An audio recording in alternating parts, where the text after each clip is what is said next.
हरि ओम तत्सत्। श्रीमते रामचंद्राय नमः। वागीसायस्य वदने लक्ष्मीर्यस्य च वक्षसि यस्यास्ते हृदये संवित् तं नृसिंहमहं भजे। वाञ्छाकल्पतरुभ्यश्च कृपा सिन्धुभ्यैव च पतितानां पावनेभ्यो श्रीवैष्णवेभ्यो नमो नमः। ध्येयं सदा परिभवग्नमभीष्टदोहम् तीर्थास्पदं शिवविरिञ्चिनुतं शरण्यं भृत्यार्तिहं प्रणतपालभवाब्धिपूतं वन्दे महापुरुषते चरणारविन्दम्। भक्ति भक्ति भगवन्त गुरु चतुर्नाम वपु एक, इनके पद वंदन किए नाशस विघ्न अनेक। श्री वृंदावन बिहारी लाल की जय हो। हरि शरण निगल है प्रतिनिक भक्त वांछा कल्पतरु भक्त वत्सल शरणागत वत्सल दीन बंधु कृपा सिंधु नंद नंदन श्री श्याम सुंदर एवं विश्वान नंदनी श्री राधा रानी की अहेतु कृपा करुणा से हम सभी आज सत्संग के महात्मा का फल प्राप्त कर रहे हैं। यह श्री ठाकुर जी की एवं श्री राधा रानी की हम सभी लोगों के ऊपर विशेष अहेतु करुणा की कृपा है। आज श्री सुखदेव जी महाराज परीक्षित जी को कथा का श्रवण करा रहे हैं। इस कथा का नाम अमृत कथा है। यह कौशिकी संहिता के द्वारा आई हुई कथा है। तो कथा का श्रवण करा रहे हैं और यहाँ पर देवता लोग आ गए और देवताओं ने अमृत का जो कलश है वह सुखदेव जी महाराज को दिया और बोला कि हे सुखदेव जी महाराज, यह कथा आप हमको श्रवण कराइए, हम आपको अमृत का कलश देते हैं। तो सुखदेव जी महाराज ने बोला को कथा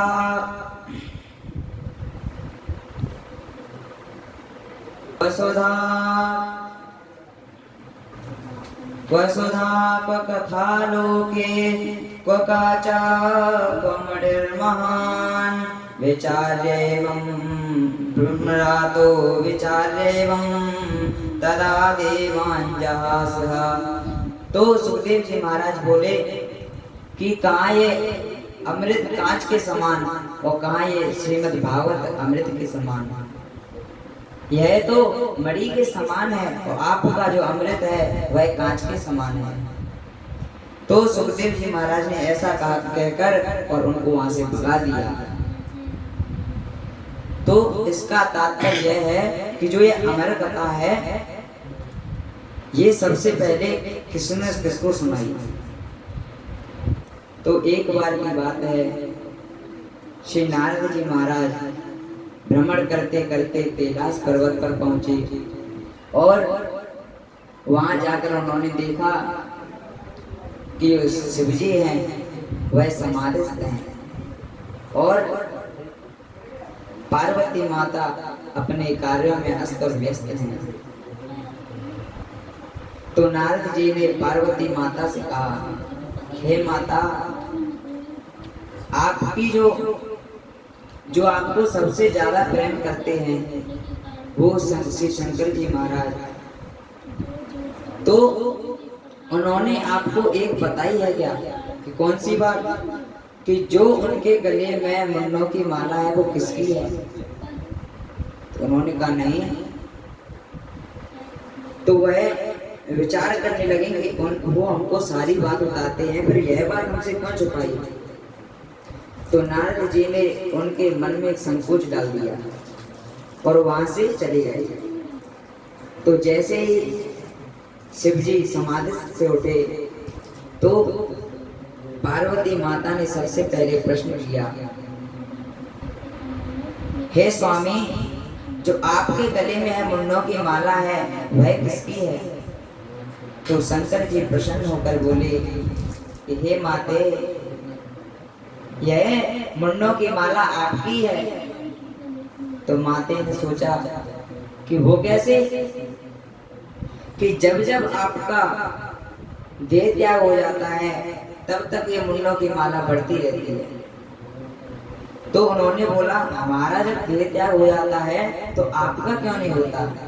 तो शंकर भगवान ने बोला कि हमने अमर कथा का पान किया है। कि अच्छा, तो ऐसी अमर कथा का हमको भी पान कराइए। तो उन्होंने बोला, यह अमर कथा है, यह किसी को ऐसे ही श्रवण नहीं कराई जाती, तो कि आप बाहर जाकर देख के आइए कोई है तो नहीं। तो बाहर जाकर पार्वती माता बाहर गई और देखा कि वहां कोई नहीं है, मात्र एक विगलित अंडा पड़ा हुआ है वहां पे। तो अंदर आई और शंकर जी से बोला कि हे स्वामी, वहां पर कोई नहीं है, आप हमको कथा का श्रवण कराइए, रसपान कराइए। तो शंकर जी बैठ गए, पार्वती माता भी बैठ गई। तो शंकर जी ने बोला, हे माते, जब आप कथा श्रवण करें तब हुंकारे भरते रहना, ऐसे करेंगे, क्योंकि हम तो अपना कथा में लीन हो जाएंगे आपको श्रवण कराते कराते, परंतु हमको पता कैसे चलेगा कि आप कथा सुन रही हैं, इसीलिए आप हुंकारे भरते रहना। तो माता ने बोला ठीक है। तो शंकर जी ने कथा श्रवण कराना प्रारंभ किया और पार्वती माता ने हुंकार प्रारंभ किया। तो शंकर जी कथा श्रवण कराने लगे और श्रवण कराते कराते माता पार्वती को 11वें स्कंद में इतनी लीन हो गई कि उनको निद्रा आ गई। और जैसे ही निद्रा आई और शंकर जी तो अपनी कथा श्रवण करा रहे हैं, तो 11वें स्कंद पे उनको नींद आई और वह जो विगलित अंडा पड़ा हुआ था वह अमृत कथा सुनते सुनते जीवित हो गया। उसके अंदर से एक सुख निकला और वह सुख हुंकारे भरने लगा। तो जब कथा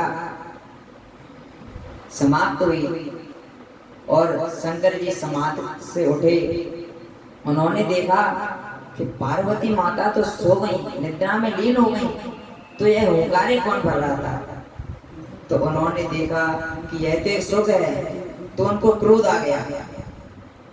क्रोध जैसे ही आया तो वो अपना त्रिशूल लेकर उस सुख के पीछे पीछे भागे और वह सुख आगे आगे और शंकर जी पीछे पीछे भागते भागते व्यास जी के महल में पहुंचे और वहां पे व्यास जी अपनी पत्नी के साथ बैठे और वह सुख जाकर उनकी पत्नी के गोदी में जाके बैठे। जैसे ही बैठा शंकर जी ने कहा, तो व्यास जी ने पूछा, अरे भाई शंकर जी क्यों इसके पीछे पड़े हो। तो उन्होंने बोला कि इसने अमर कथा का पान किया है, इसने धोखे से अमर कथा का पान कर लिया।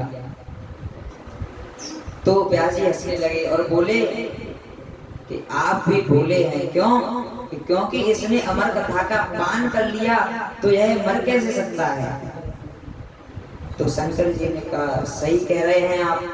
तो शंकर जी ने प्रसन्न होकर कहा, क्या कहा, अधुना देव देवेश मातृदम गुरु शंकर।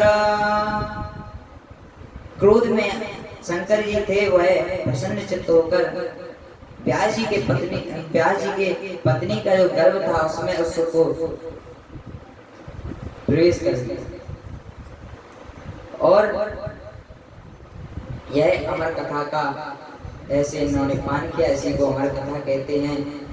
और अमर कथा को समाप्ति की ओर ले जाते हुए अपने सदगुरुदेव के चरणों में प्रणाम करते हुए श्री राधा रानी के चरणों में अपनी वाणी को